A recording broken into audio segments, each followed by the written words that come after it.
Aula A1. A física. A física ela é uma ciência de base, assim como a química e a biologia. Essas ciências tiveram origem na filosofia natural, que era a tentativa dos filósofos da antiguidade de compreender a natureza, entender como é que a natureza funcionava.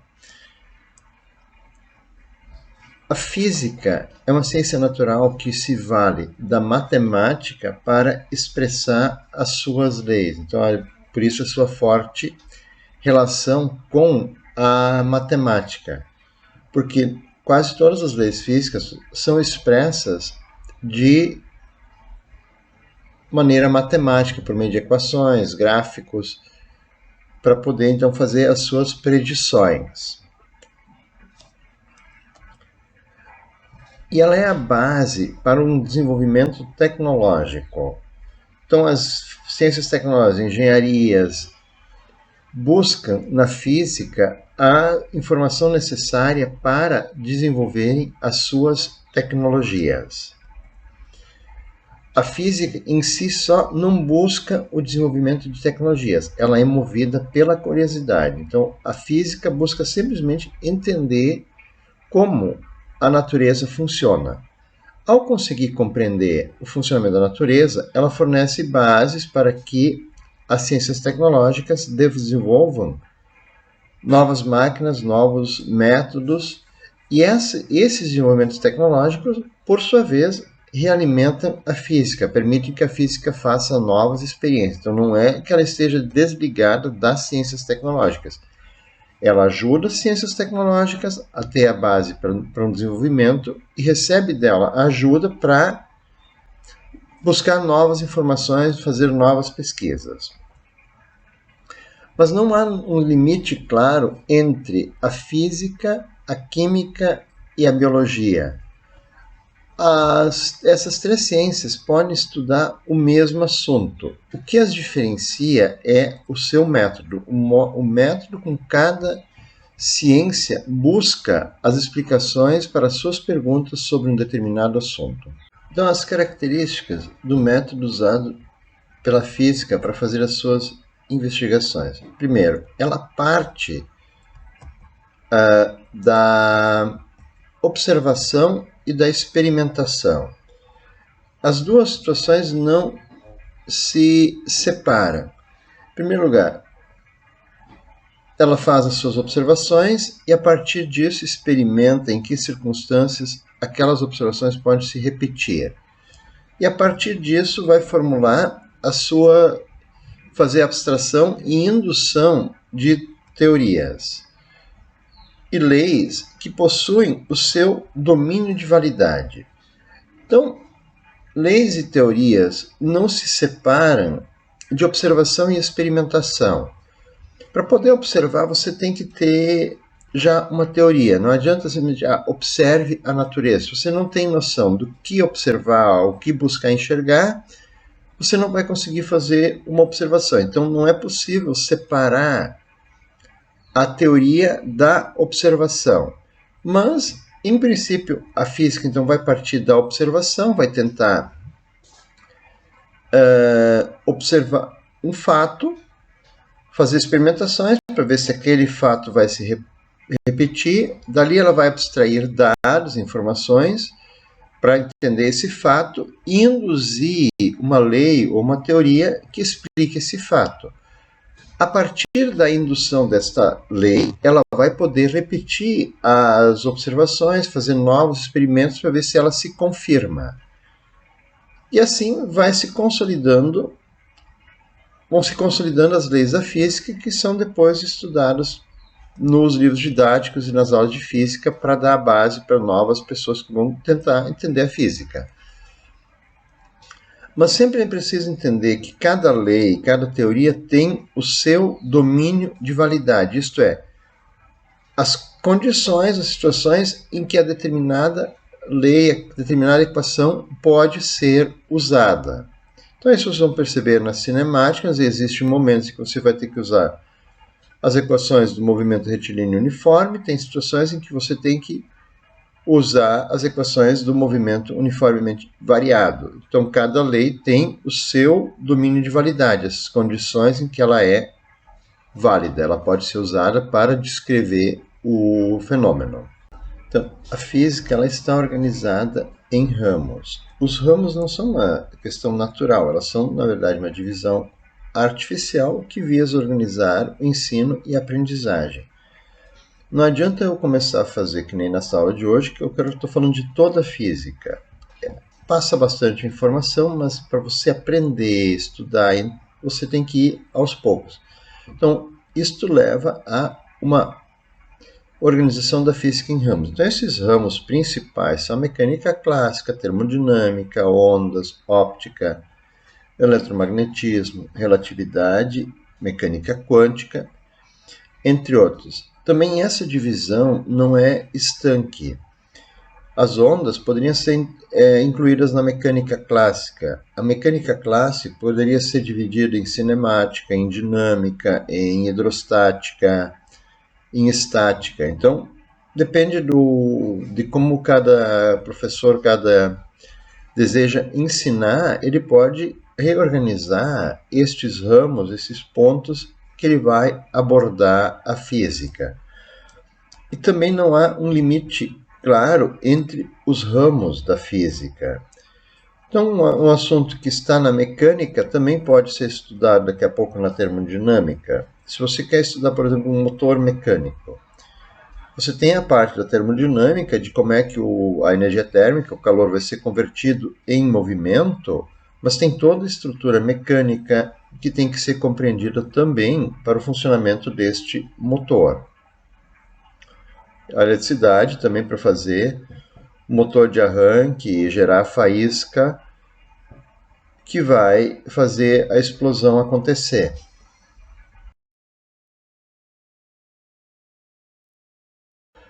Agora eu vou falar um pouco mais especificamente de cada ramo, começando pela mecânica clássica. A mecânica clássica estuda os movimentos e as suas causas. Os fenômenos característicos estudados na mecânica clássica, nós vamos citar a queda dos corpos, situação de equilíbrio, colisões, flutuação, e que dependem principalmente de grandezas físicas como massa, tempo, distância, força, velocidade, aceleração, densidade, energia, momentum, entre outros. Ainda poderíamos citar aí potência. Então, a quantidade de grandezas físicas estudadas na mecânica clássica é enorme. Ela também é um dos primeiros ramos da física a se desenvolver, a ter um desenvolvimento significativo. Os instrumentos de medida usados na mecânica vão desde balança, trena, cronômetro. Então, a balança para medir a massa, a trena para medir distância, o cronômetro para medir tempo, o dinamômetro para medir força, entre outros instrumentos de medida que podem ser usados, mas os mais comuns são esses aí. As tecnologias que a mecânica permitiu desenvolver, em primeiro lugar, levou a máquinas simples, como alavancas, plano inclinado, parafuso, mola. Permitiu à engenharia melhorar suas edificações. Então, para um engenheiro projetar um edifício, uma ponte, uma situação, ele precisa de entender situações de mecânica para calcular se esse edifício vai ser sólido, vai ficar em pé, se vai permanecer em equilíbrio. E também permitiu o desenvolvimento de sistemas mecânicos, que são combinações de máquinas simples que permitem executar tarefas mais sofisticadas. O segundo ramo que eu vou falar é a termodinâmica. A termodinâmica estuda o calor e a temperatura. O fenômeno característico da termodinâmica são a fusão do gelo, dilatação térmica, dilatação dos gases. As principais grandezas físicas abordadas ali são calor, temperatura, também entra entropia. Alguns instrumentos de medida, termômetros, calorímetros, são bem característicos. As tecnologias desenvolvidas a partir dos conhecimentos da termodinâmica são os motores térmicos, refrigeradores, isolamento térmico, transferência de calor. Ondas, ou ondulatória, é um ramo da física que poderia estar incluído na mecânica, mas ele tem algumas características específicas que permitem também classificá-lo como um ramo separado. Então, em ondas, se estuda as vibrações, as oscilações e as ondas propriamente ditas. Os fenômenos característicos que são a ser estudados nesse ramo são a oscilação de um pêndulo, o som, interferência, dispersão, refração, reflexão de ondas. As principais grandezas físicas são a frequência e o seu inverso, o período, e o comprimento de onda, a amplitude. Associado depois a alguns instrumentos de medida que vão ser usados ali, o frequencímetro, então para medir as frequências, o decibelímetro para medir o nível de intensidade sonora, entre outros, e as tecnologias que se conseguiu desenvolver a partir do estudo das vibrações. Primeiro, os relógios mecânicos, que hoje são cada vez menos usados, porque os relógios eletrônicos são mais precisos e mais compactos, menores de usar. Os instrumentos musicais podem ser aprimorados significativamente em flautas, instrumentos de corda, a partir da compreensão dos fenômenos vibratórios. Também permitiu o desenvolvimento de radares, sonares, entre outras tecnologias. Agora falar um pouco da óptica, mais um ramo da física que agora se dedica ao estudo da luz e do seu comportamento.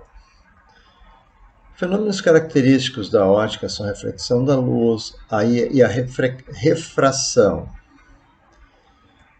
As principais grandezas físicas abordadas na óptica vão ser a intensidade luminosa e a dioptria de lentes, entre outras. Alguns dos instrumentos de medida que podem ser usados na óptica: rede de difração, fotômetros. E as tecnologias, as lentes, os espelhos, redes de difração. São, então, tecnologias que se permitiram desenvolver a partir da compreensão das leis da óptica, e a partir do desenvolvimento de lentes e espelhos curvos foi possível desenvolver também os instrumentos ópticos, como telescópios, lupas. O eletromagnetismo é o último ramo do qual eu vou falar e que é abordado no ensino médio. Então, o eletromagnetismo estuda a eletricidade e o magnetismo, onde se destacam fenômenos como os raios, as faíscas, atração entre ímãs, repulsão entre ímãs. As principais grandezas físicas abordadas neste ramo da física são a carga elétrica, a corrente elétrica, o potencial elétrico, entre outros. Os instrumentos de medida, todos eles acabam acontecendo em um aparelho só, que é o multímetro, que permite medir corrente elétrica, permite medir voltagem, diferença de potencial. Então, esse multímetro ele pode ser ajustado para várias medidas diferentes, então ele é muito usado na eletrônica e na eletrotécnica. E as tecnologias desenvolvidas a partir da eletricidade são muitas, entre elas o motor elétrico, as baterias, o gerador elétrico, aquecedor elétrico, que envolve especificamente a eletricidade e o magnetismo. E aí depois vem toda a parte de informática, que também envolve já muita física moderna. A relatividade é o primeiro ramo da física moderna que eu vou comentar aqui. Ela estuda as macroestruturas, isso é, são galáxias, aglomerados de galáxias e o próprio universo como um todo. Os fenômenos característicos da relatividade são dilatação do tempo, contração do espaço, aumento de massa com a velocidade da energia das partículas. E as principais grandezas físicas são as mesmas abordadas na mecânica clássica, mas com características diferentes. Agora, o tempo deixa de ser uma grandeza universal, igual para todos. O espaço é percebido diferente de modo diferente dependendo do referencial, a massa varia com a energia, então há características novas nas grandezas físicas da mecânica clássica. A relatividade, não há instrumentos de medida específicos no estudo da relatividade, mas há experimentos que comprovam que os fenômenos abordados, mesmo que paradoxais, realmente existem, e ela não tem um grande impacto no nosso cotidiano, dia a dia, no sentido de ter desenvolvido tecnologias que a gente usa diariamente. O último ramo da física que eu vou comentar aqui é a mecânica quântica, que estuda as microestruturas, isso é, moléculas, átomos e partículas subatômicas. Os fenômenos característicos aí têm dualidade onda-partícula, tunelamento, que são fenômenos bem característicos da mecânica quântica, das pequenas partículas. Ela também prevê alguns fenômenos paradoxais, com a possibilidade de uma partícula estar em dois lugares ao mesmo tempo, mas não teve o mesmo apelo público inicial que a relatividade teve. As principais grandezas físicas novas, características da mecânica quântica, são a incerteza. Não há um instrumento de medida específicos da mecânica quântica que a gente possa comentar aqui, mas ela tem um grande impacto no nosso cotidiano, com o desenvolvimento das nanotecnologias que vão então, estudar exatamente como é que funcionam essas microestruturas. Foi possível desenvolver chips de computador e outras tecnologias que estão presentes no nosso computador, celular, cartão de memória, pendrive, que a gente está usando cotidianamente. Então, essas tecnologias todas não poderiam chegar no nível em que nós as utilizamos hoje se não fosse o desenvolvimento da mecânica quântica. Uma característica muito importante da física são as medidas. Para compreender a importância dessas, vamos falar um pouco, ver o que o Lord Kelvin falou sobre isto. Kelvin é um cientista que teve importância fundamental no desenvolvimento da termodinâmica. Então ele disse que quando se pode medir algo, expressá-lo em números, algumas coisas se conhecem sobre ele. Quando não se pode medi-lo, quando não se pode expressá-lo em números, o conhecimento que se tem dele é estéril e insatisfatório. Ele pode até ser o início para o conhecimento, mas ainda avançou muito pouco em direção ao estágio de ciência. Então, a física efetivamente começou a ter um desenvolvimento mais significativo a partir de Galileu Galilei, que começou a realizar medidas e fazer testes experimentais para confirmar aquilo que se teorizava sobre os fenômenos físicos. Então, antes do Galileu, muito se tinha sobre teoria, mas muito num aspecto mais filosófico, discutia-se filosoficamente, mas não se realizava experimentos e medidas para confirmar aquelas hipóteses apresentadas. A partir do Galileu se tomou consciência, se começou a realizar as medidas e os experimentos, e aí começa, no início lentamente, e agora de uma maneira galopante, o desenvolvimento da ciência e de novas tecnologias. Então a ciência passa a evoluir muito mais rapidamente a partir do momento em que se realiza experimentos e medidas. Então, uma das primeiras medidas científicas importantes realizadas foi a medida do tamanho da Terra. Vou tentar agora explicar como é que essa medida aconteceu. Então, essa figura mostra a ideia da Terra. Ela tem um eixo de rotação, então tem que imaginar isso aqui como uma esfera completa, girando num eixo que está levemente inclinado, e esse eixo ele mantém a orientação fixa em torno do Sol. E no dia do equinócio,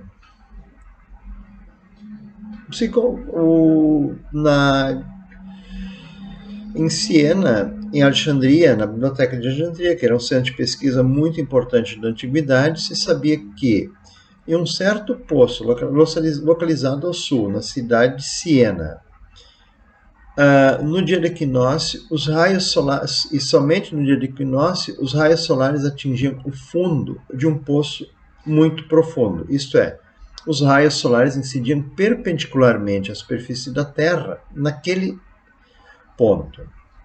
Então, baseado nisto, Eratóstenes realizou a medida do tamanho da sombra de um poste na cidade de Alexandria no dia do equinócio também. E a partir desta medida, ele conseguiu determinar o ângulo que deveria corresponder